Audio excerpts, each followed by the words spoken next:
여러분 행복하십시오. 성령 충만하십시오. 아멘.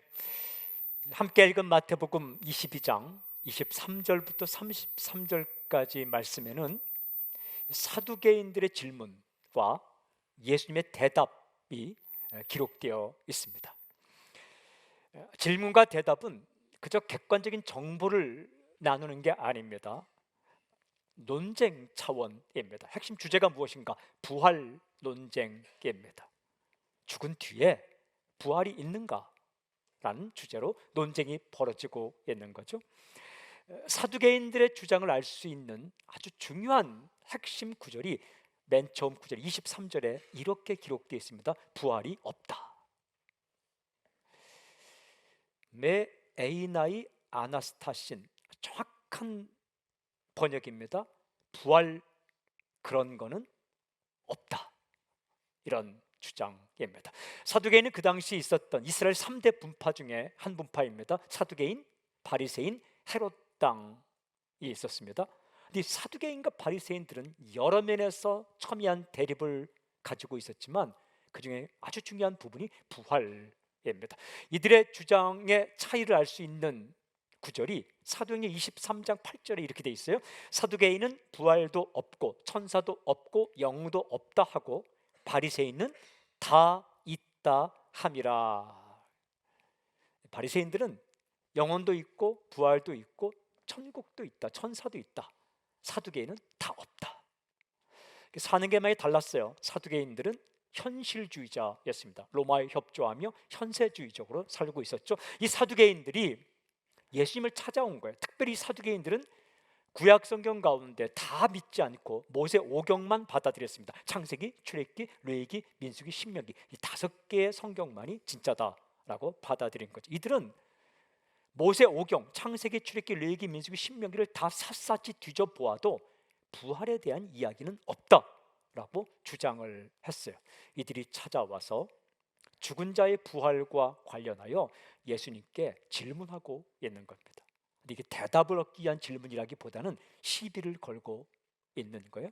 이들의 주장이 이어지는 24절부터 28절에 기록되어 있는데요, 제가 한번 읽어볼게요. 선생님이요, 모세가 일렀을 때 사람이 만일 자식이 없이 죽으면 그 동생이 그 아내에게 장가들어 형을 위하여 상속자를 세울지니라 하였나이다. 우리 중에 7형제가 있었는데 마지가 장가들었다가 죽어 상속자가 없으므로 그 아내를 그 동생에게 물려주고 그 둘째와 셋째로 7째까지 그렇게 하다가 최후에 그 여자도 죽었나이다. 그런즉 그들이 다 그를 취하였으니 부활 때에 7 중에 누구의 아내가 되리까? 어떻게 될까요? 누구의 아내가 되어야 될까요? 이게 선뜻 대답하기 곤란한 질문입니다. 그 당시 이스라엘에서는 수혼이란 결혼제도가 있었어요. 수혼이란 남편이 죽고 한 여인이 미망이 되면 그 여인은 그 남편의 형제와 결혼한다라는 의무사항이었습니다. 신명기 25장 5절 6절에 오면 이 조항이 있는 거죠.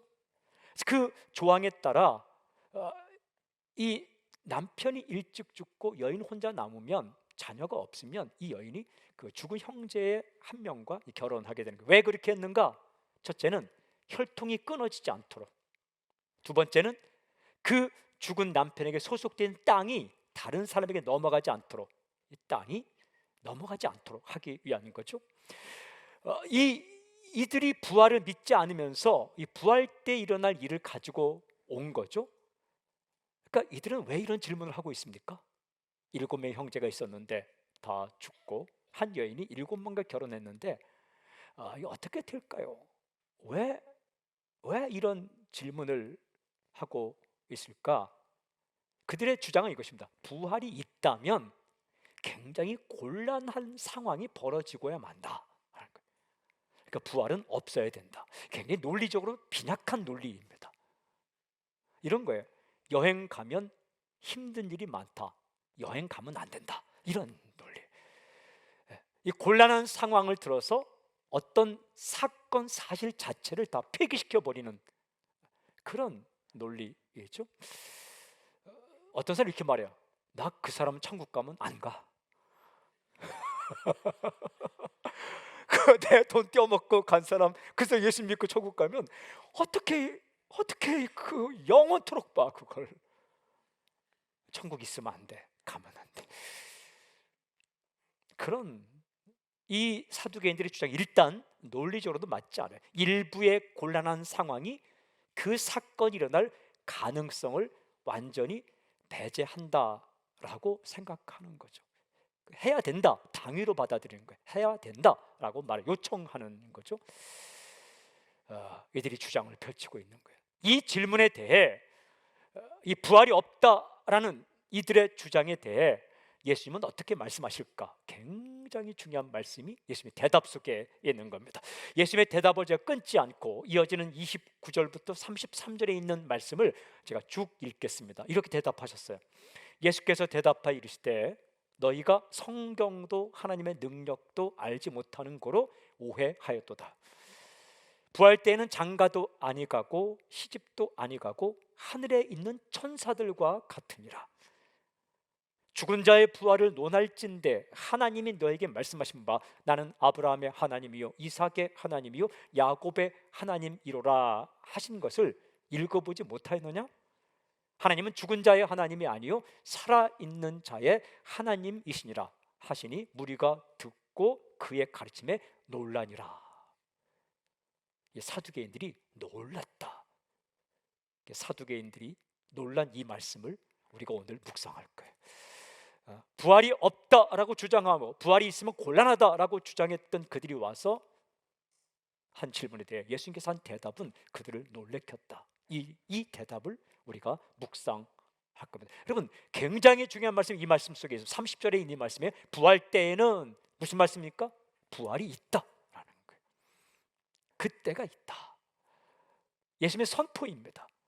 부활이 없다라는 사두개인들의 주장에 정면으로 반박하며 부활이 있다, 그때가 있다라고 말씀하시는 거예요. 그렇다면 사두개인들은 왜 부활이 없다라고 주장했을까? 물론 논리적인 빈약함도 있지만 그들이 부활이 없다라고 말하는 근거 두 가지예요.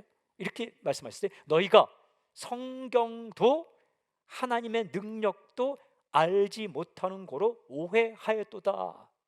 너희는 오해하였다. 오해가 뭡니까? 잘못 안 거예요. misunderstand 한 거예요. 잘못 이해한 거예요. 그러니까 사실과 다르게 깨닫고 가르치는 거예요.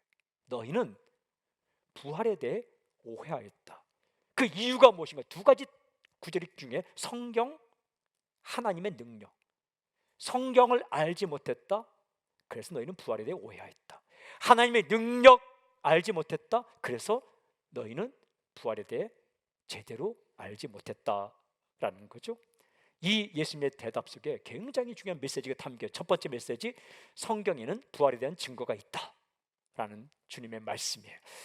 이 모세오경, 사두개인들이 가장 중요하게 여기는 모세오경을 샅샅이 뒤져보아도 부활에 대한 구절이 없다라는 사두개인의 이 주장에 대해 예수님은 모세오경 안에는 부활에 대한 말씀이 있다라는 거예요. 그래서 출애굽기 3장 6절 말씀을 인용하며 그대로 이렇게 말씀하십니다. 나는 아브라함의 하나님이요 이삭의 하나님이요 야곱의 하나님이로라 하신 것을 읽어보지 못하였느냐?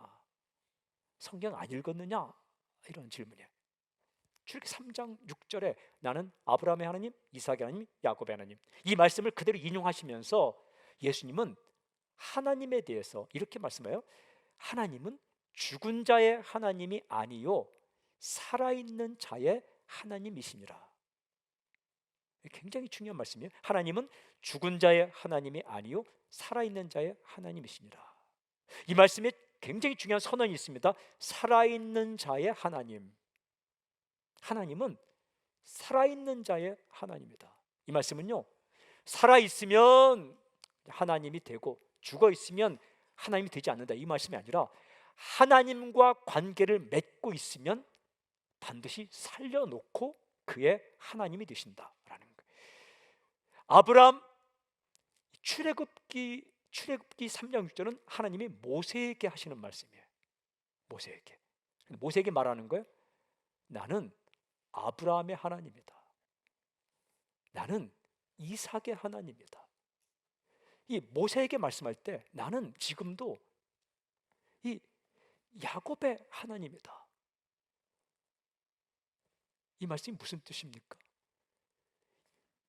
시간이 흘러서 그들은 죽었어요. 이 땅에서 사라졌어요. 근데 모세에게 말씀하면 나는 아브라함의 하나님, 이삭의 하나님, 야곱의 하나님.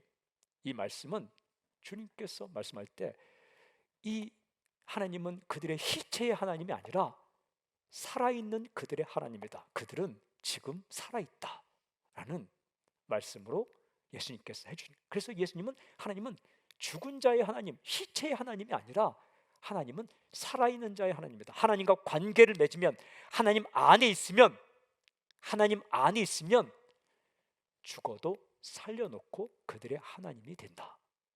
그러므로 부활이 있다라는 예수님의 말씀입니다. 저는 이 말씀이 개인적으로 정말 제게 은혜가 되었어요. 지난주에 어버이날이 있었는데 저희 육신의 아버님이 훌륭한 장로님이셨는데 작년 9월에 소천하셨거든요. 그런데 처음으로 맞이하는 어버이날인데 보고 싶더라고요. 이제 고향 가서 어머님과 식사하고 했지만 아버지에게 안 나눴지만 굉장히 보고 싶었어요. 그런데 이 말씀을 준비하며 하나님 이렇게 말씀해 주셨어요. 너의 아버지 라무응이 죽었지만 지금 하나님 안에서 살아있다. 하나님이 라무응의 하나님, 라무응은 우리 아버지 성함이에요. 하나님이 라무응의 하나님이시라면 하나님은 라무응을 살리셨다.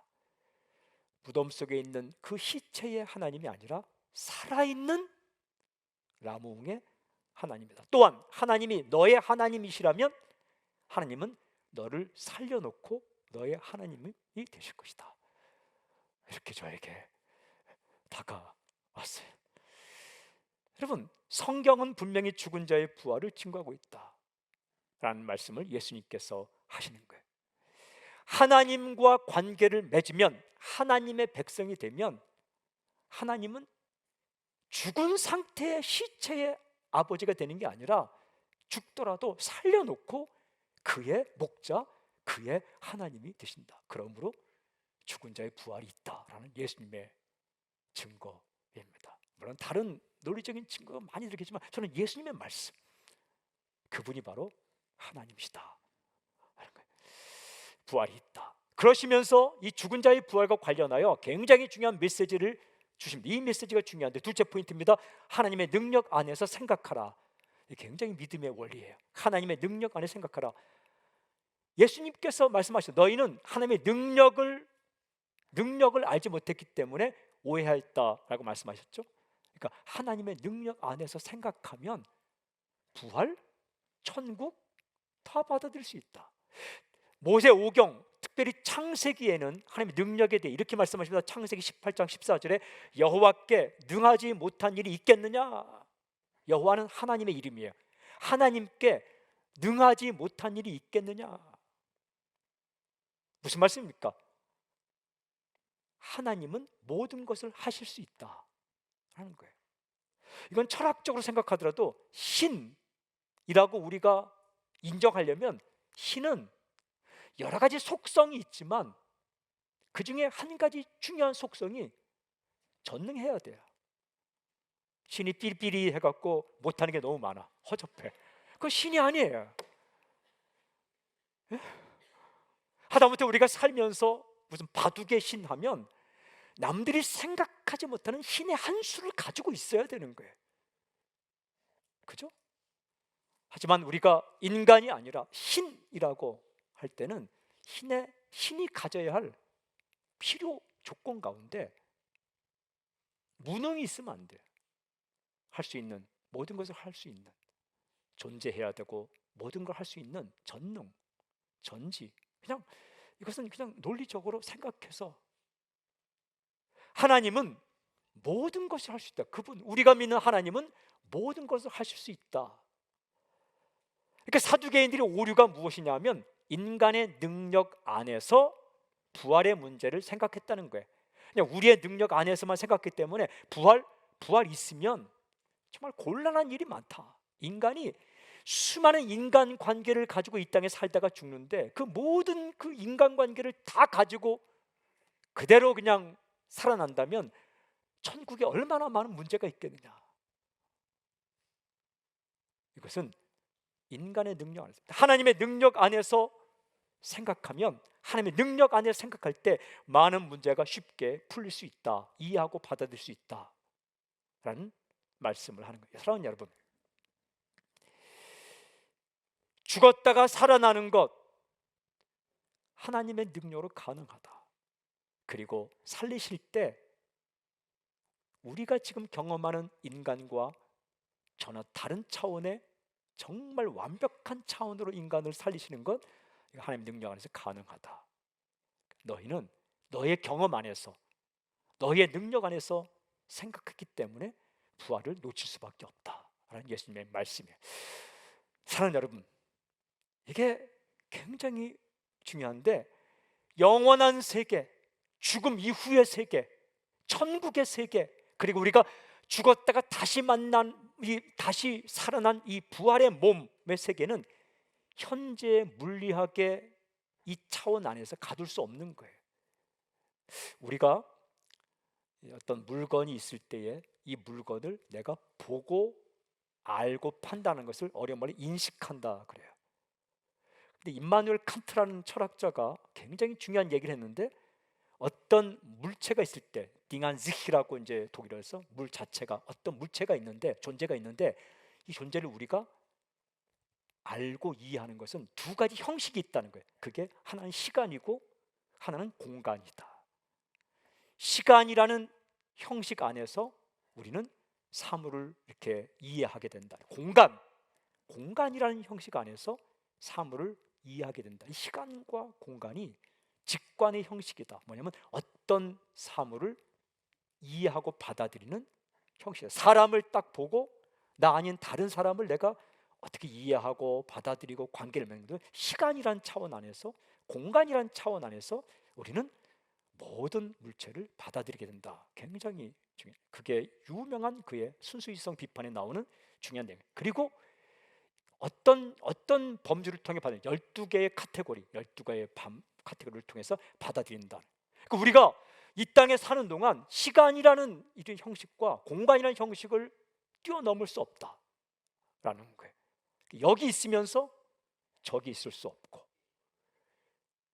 근데 그래서 우리는 이 죽음 이후의 세계를 생각할 때 항상 그 차원 안에서 우리의 능력 안에서, 우리의 경험 안에서 생각하기 때문에 이 사두개인들처럼, 아니 그 태어났을 때의 모든 문제를 가진 그대로 인간으로 그냥 가면 곤란한 일이 한두 가지가 아니라는 거예요. 10살 때 죽은 아이는 몇 살 때로 태어날까? 10살 때 죽은 아이는 10살로 태어나고 70살로 돌아가신 분은 70살로 태어나면 그때 1년 2년 사는 것도 영원히 그냥 70세. 이게 힘들어. 이게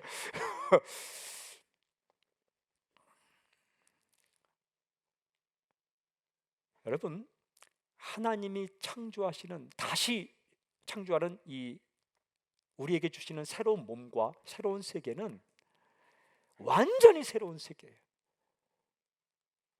완전히 새로운 세계.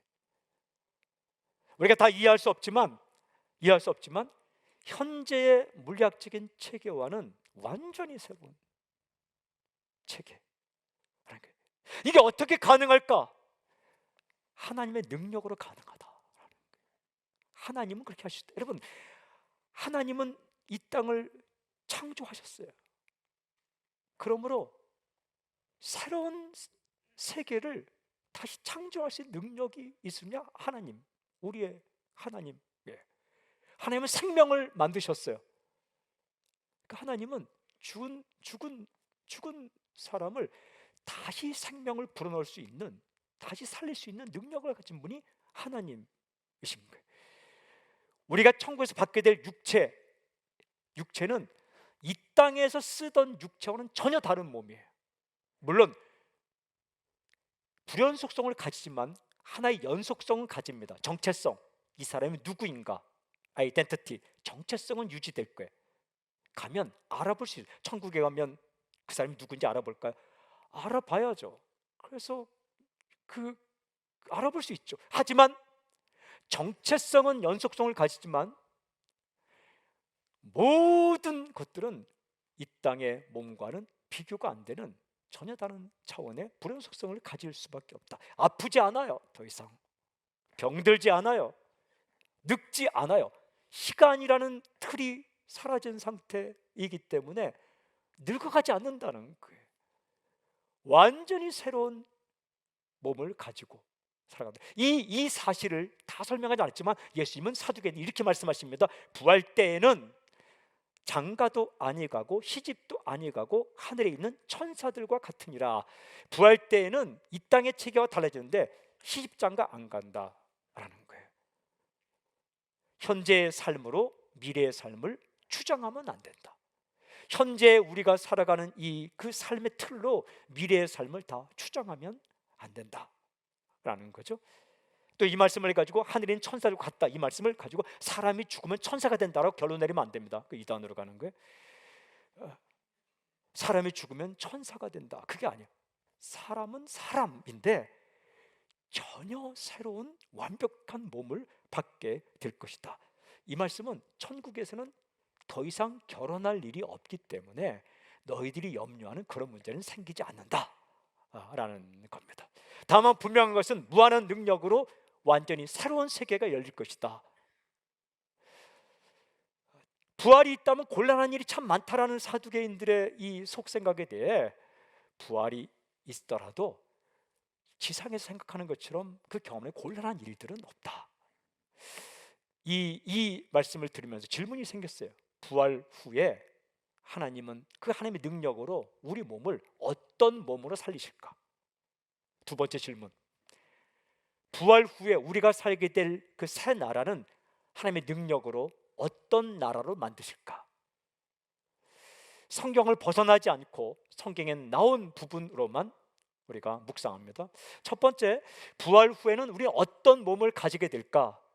그 문제에 대해서 고린도전서 15장에 잘 나와 있어요. 근데 15장의 핵심 구절이 35절부터 50절까지인데 더 압축해서 부활 후에 가지게 될 몸 42절부터 44절까지 제가 읽겠습니다. 죽은 자의 부활도 그와 같으니 썩을 것으로 심고 썩지 아니할 것으로 다시 살아나며, 일단은 부활 후에 받게 되는 몸은 썩지 않는다. 다시 살아난다. 사랑하는 여러분, 우리가 죽게 되면 화장을 하거나 매장을 하기도 해요. 화장해야 됩니까? 매장해야 됩니까?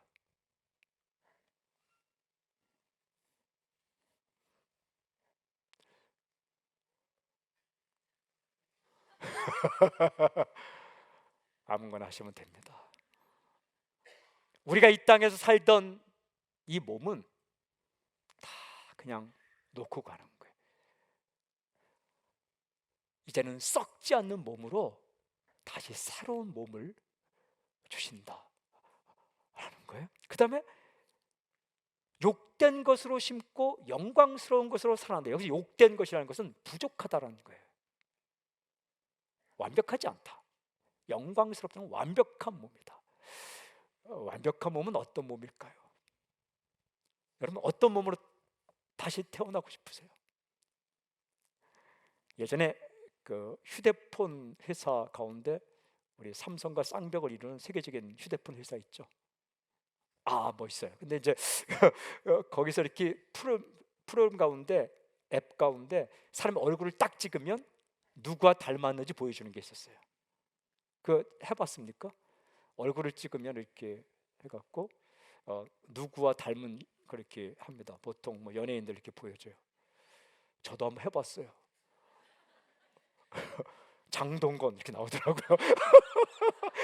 근데 행복했어요. 어쨌든 이렇게 얼굴 두상을 찍었는데 그냥 그렇다는 얘기예요. 사실이에요. 그거는 뭐. 근데 이제 누구를 태어나고 싶으세요?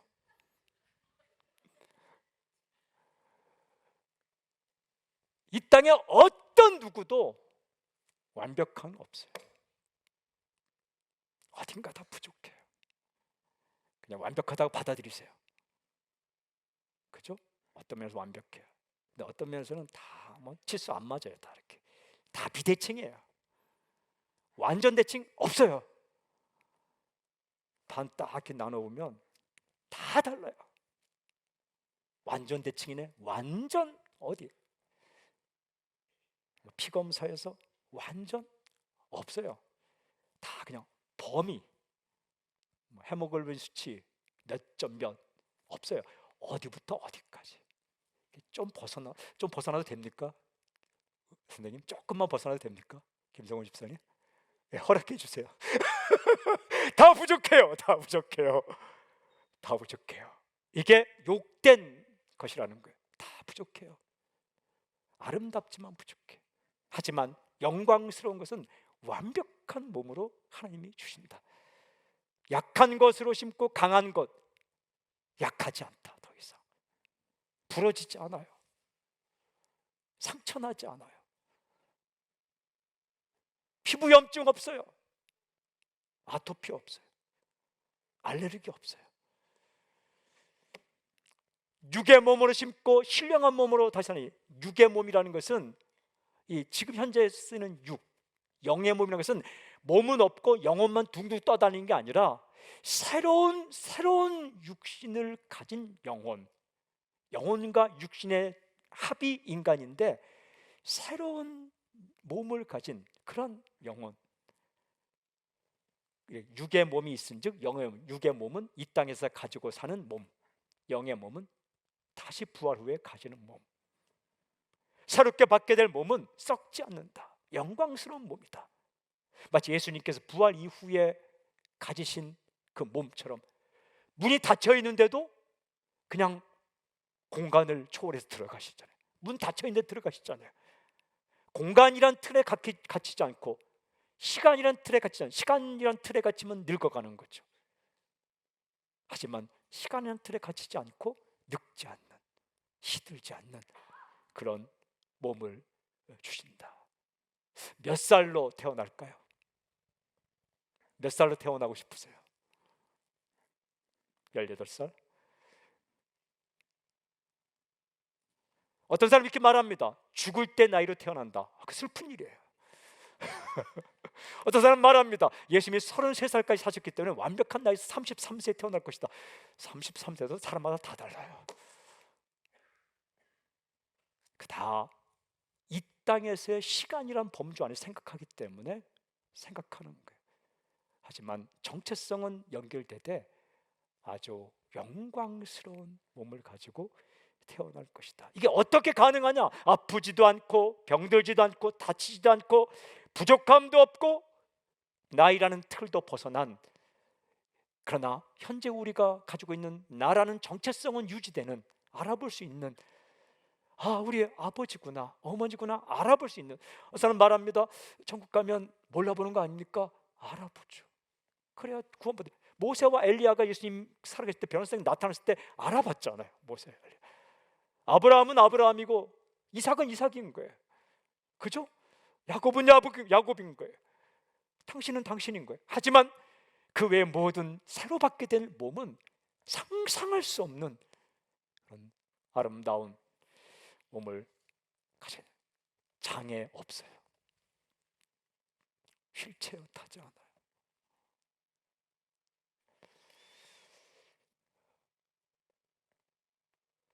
그리고 우리가 살게 된 천국은 어떤 곳일까? 천국에 집 한 채씩 있을까?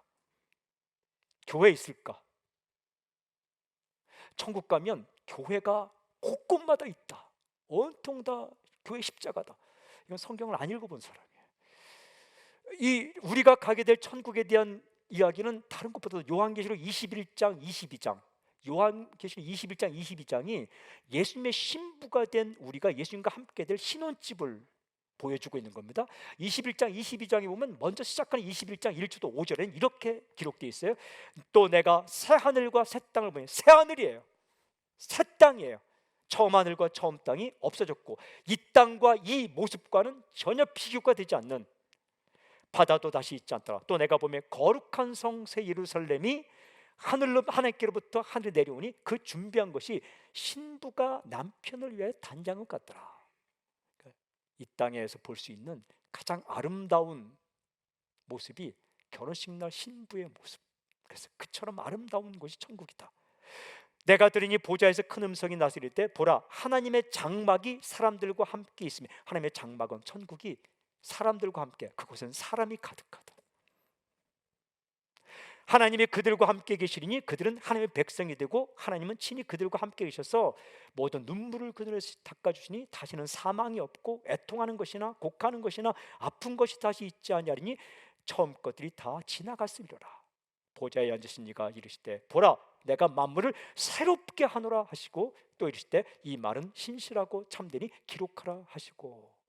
새 하늘과 새 땅, 새롭게 했다. 여러분, 지금 있는 이 세상을 계속 업그레이드 시켜서 업그레이드 시키고 발전시켜서 유토피아, 천국이 되는 게 아니고, 이 처음 하늘 처음 땅들은 사라지고 완전히 새 하늘과 새 땅을 하나님이 우리에게 허락하신다. 그러면 이 땅 이거 어차피 없어질 거, 이거 뭐 중요하지 않아. 그럼 바보 같은 생각이에요. 제가 예전에 이사를 가게 되었어요. 이 광장동에, 강 건너 광장동에 그 연립 그 단독주택 2층이 저희 사는 집에서 좋았어요. 저는 좋았어요. 하지만 연탄을 뗐어요. 연탄 아세요? 100장씩 날라야 됐어요. 그리고 샤워하려면 정말 힘들었어요. 아이 목욕시키려면 물을 데워야 돼요. 이렇게 연탄을 해갖고 보일러도 안 들어오고 추웠어요. 낮엔, 여름엔 덥고 겨울엔 막 춥고. 그래도 행복했어요. 좋았어요. 거기서 설교하고. 그런데 이사를 경기도 광명시 하안동으로 이사 가게 되었어요. 잊을 수 없어요. 아파트예요. 넓지 않았어요. 그런데 거기를 먼저 한번 가봤어요. 가봤더니요, 세상에 딱 트니까 따뜻한 물이 쫙 나오는 거예요. 연탄을 나르지 않아도 돼요. 그냥 틀으면 보일러가 나오는 거예요. 나는 그 17평 아파트 영광을 봤어요. 그 영광, 그 미래에 내가 살게 될 그 집의 영광, 미래도 뭐 한 달 후에 살게 될 영광. 그리고는 집에 돌아왔어요. 그러면 이 연탄 떼는 집, 아이고 필요 없어. 막 방바닥 다 깼나요? 아니에요. 그래도 청소했어요. 그래도 연탄 열심히 뗐어요. 갈 때까지는. 그게 영성이에요. 우리 이 땅, 이 세상 언젠가 떠나게 되겠지만 떠날 때까지는 하나님이 주신 선물이에요. 이 세상도 하나님의 창조물이에요. 피조물이에요. 그러므로 잘 가꾸고 잘 자연을 보호하고 보존하고 살고, 그리고 나서 새하늘과 새 땅이 주어질 때 즐기는 거예요. 몸도 마찬가지예요. 이 썩을 몸, 이거 그게 아니라 정말 아무 거나 막 먹거나 마시지 말고, 그리고 잘 주님이 주신 최선을 다해. 우리가 최선을 다했지만 이 시간이 흘러가며 시간의 틀 안에서 이게 늙어가는 건 어쩔 수 없어요. 하지만 최선을 다해 가지게 살다가 새 몸을 받는 거지, 이걸 함부로 쓰고, 그거는 이원론적인 탈세상적인, 그것은 하나님의 생각이 아니에요.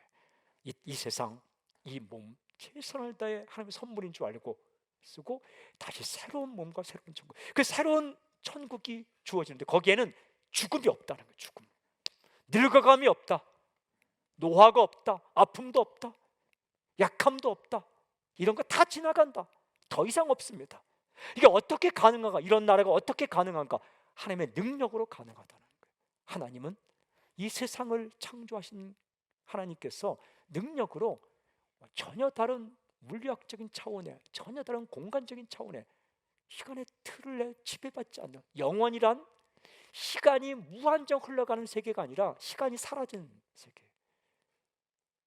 시간이 계속 이어지고 영원한, 시간이란 틀 자체가 사라진 게 그 영원이란. 여러분, 거기에는 21장 20장을 읽어보니까 특징 첫 번째, 나쁜 사람이 없다.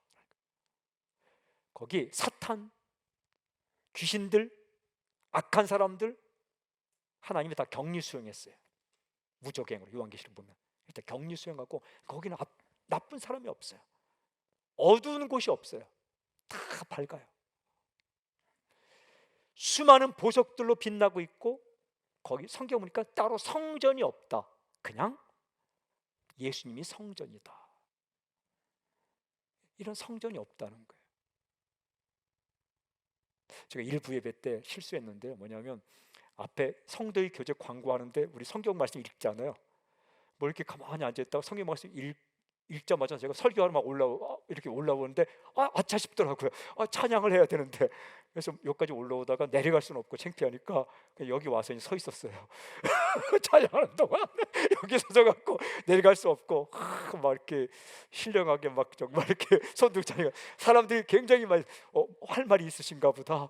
뭐 영적으로 아니 뭐 실수해 뭐 한참 근데 제가 실수한 거예요. 지금 착각해서 여기 서 있는데 한 15분을 여기서 이제 내려가지 않고 또 숨으면 안 돼서 이제 보이는 데서 그냥 싱어 옆에서 이렇게 찬양했어요. 근데 찬양하는데 갑자기 그런 마음이 든 거예요. 맞다. 천국에서는 예배드릴 때 뭐 인도자와 회중의 차이가 없구나. 객석과 무대의 차이가 없겠구나. 그냥 공간 그냥 그 천국 안에서 그냥 다 같이 찬양하는 거야. 이 생각이 번뜩 드는 거예요. 매주 나와서 그냥 찬양하다 설교할까? 아니면 장로님들 목사님들 다 올라오랄까? 아니면 10명씩 조를 짜서 한 주마다 올라오랄까? 뭐 그런 생각 안 하긴 했어요. 근데 이제 그래 이게 인도자석과 객석 이거 다 이 땅에서지 그냥 교회 안과 교회 밖 이 교회 자체가 예수님이 교회고 그 전체가 교회가 되기 때문에 그런 공간 없다. 잠잘 곳은 필요하지 않습니까? 잠이 없다. 잠들지 않는 곳 피곤하지 않습니까? 새로 준 몸은 피곤하지 않다. 알람 필요 없다. 도둑이 없다. 성경 그대로 나와요. 도둑이 없다. 문을 꼭꼭 걸어 잠그지 않아도 된다. 하나님의 얼굴을 직접 본다. 하나님의 얼굴은 어떤 사람은 앞모습 보고 어떤 사람은 뒷모습 보지 않습니까? 아니에요. 공간이란 개념이 사라지니까 모두가 다 하나님의 얼굴을 보게 될 것이다. 어떤 말입니다. 주님이 이 땅에 오실 때 북반구에 임하시면 남반구에 있는 사람은 못 보지 않습니까? 그거는 주님의 재림과 함께 이게 다 풀어지기 때문에 북반구 남반구 여러분 이 지금 현재 세계는 한쪽에 빛이 비치면 반대쪽은 그림자예요. 어두워요. 한쪽이 낮이면 반대편은 밤이에요. 한쪽이 여름이면 한쪽은 겨울이에요. 저는 한국에 그렇게 오래 살다가 한 번은 코스타로 뉴질랜드 갔는데 12월에 갔거든요. 한국은 크리스마스. 제가 어릴 때 그리던 엽서는 다 크리스마스 엽서는 눈 내리는 하얀 교회예요. 이렇게 추워서 이렇게 눈썰매 타고 뉴질랜드 갔더니요 수상스키 타면서 메리 크리스마스 하더라고요. 그건 여름이에요. 여름. 이게 현재 삶이에요. 낮이면 밤이고 여름이면 겨울인데 주님이 오시는 그때. 그래서 이쪽에서는 보지만 이쪽 못 보면 아니에요. 그게 다 풀어지면서 그냥 다 보는 거예요.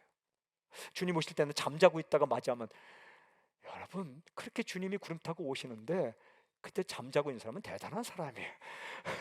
그 순간 잠이라는 세계도 사라지는 새하늘과 새 땅이 열리는 우리는 사두개인의 오류를 범해요. 내 경험 안에서 하나님의 세계를 상상하고 내 능력치 안에서 하나님의 세계를 상상하는데 그렇지 않다는 거예요. 여러분 이 세상은 경이로워요. 세상은 정말 아름다워요. 꽃 한 송이가 얼마나 아름답고 바다를 보아도 산을 보아도 경이로워요. 하지만 다시 창조될 하나님의 주어지는 새하늘과 새 땅은 이 세상과는 비교할 수 없어요. 우리의 몸이 참 기가 막혀요. 저는 몇십 년 동안 이 손을 그냥 가지고 굽히고 펴고 살았는데 얼마 전에 특별한 계기를 통해서 손에 대해 알게 되었는데 이 손이 굽히는 근육이 따로 있고 펴는 근육이 따로 있다는 걸 알게 되었어요. 굽히는 힘줄은 손바닥으로 통하고 펴는 힘줄은 손등으로 이렇게 그래서 이게 펴는 힘줄이 끊어지면 이걸 못 펴는 거예요. 이렇게. 그래서 이걸 못 하는 거예요. 그리고 손의 근육들이 얼마나 아름답게, 힘줄이 얼마나 아름답게 지나가고 있는, 뼈와 근육을 연결하는 게 힘줄이고 뼈와 뼈를 연결하는 게 인대예요. 근데 이 뼈와 근육을 연결하는데 근육의 아주 압축된 부분이 힘줄인데 얼마나 아름다운지 모르겠어요. 그 하나만 뒤틀어져도 이렇게 경이롭다. 경이로. 이게 우연히 이렇게 됐다는 게 참 대단한 그걸 믿음을 가서 이게 얼마나 이 터널을 통해 또 터널을 통해 지나가더라고요. 경이롭고 아름답더라고요. 아름답기까지 하더라고요. 하지만 이 땅에서 몸과는 비교가 안 되는 완전한 몸을 하나님의 능력으로 우리에게 주신다. 이게 어떻게 하는 거예요? 하나님의 능력 때문이에요. 지금까지 당신의 인생을 돌아보면 놀라야 돼요. 부족한 내가 이렇게 버티며 살아왔구나. 하지만 앞으로 수천 영원토록 펼쳐질 당신의 인생은 경이로운 세계. 어떤 사람 말합니다. 천국 가면 심심해서 어떻게 해요? 죄가 있어야 재미가 있는데, 여러분, 죄 짓는 재미보다 더 좋은 재미가 선의 재미예요. 심심하지 않아요. 염려하지 마세요. 나 그 사람 만나면 미워하면 어떻게 해요? 완전히 새로운 인간이에요. 품어줄 거예요. 용납하는 마음이 생길 거예요.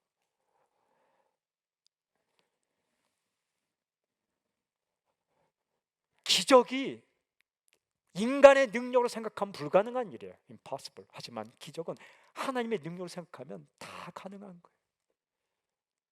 바다가 갈라지고, 여러분, 죽은 자가 살아나고, 사막의 길이 열리고, 아픈 자가 낫는 것, 인간의 경험치 안에, 능력치 안에서는 이게 기적이지만 하나님의 능력치 안에, 하나님의 역사 안으로 하면 이게 자연스러운 거예요. 다 일어날 수 있는 겁니다. 사두개인들에게 예수께서 말씀하신 거예요. 하나님의 능력 안에서 생각하라. 그러면 죽은 자가 살아나는 부활도 가능하다.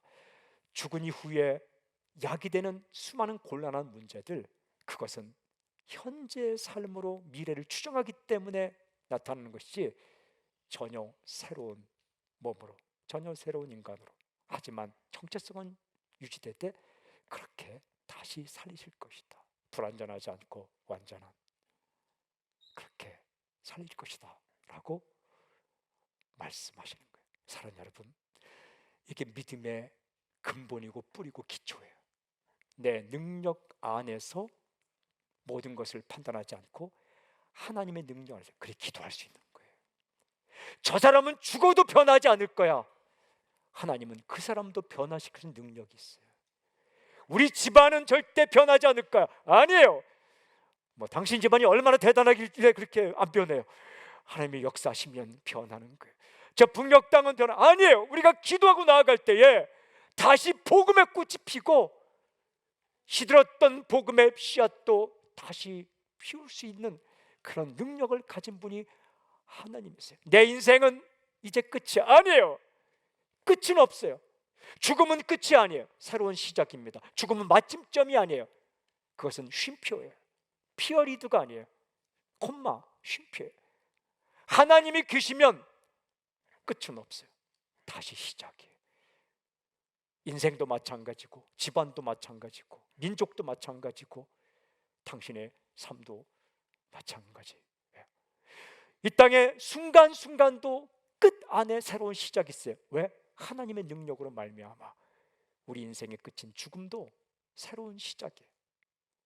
그 즉시 하나님의 능력으로 새로운 몸을 주실 것이고 완전히 새로운 세계에서 살게 할 거예요. 사랑하는 여러분, 매일매일 삶 속에서 하나님의 능력으로 다시 시작하는 부활의 삶이 있기를 원하고, 이 땅에서 어렵고 힘든 일이 있지만 그날을 기대하며 오늘 우리 삶의 현실 속에서 최선을 다해 아름답게 살아가는 여러분 되시길 주님을 선포합니다. 주님을 찬양합니다. 주를 높여드립니다. 하나님을 찬양합니다. 아멘.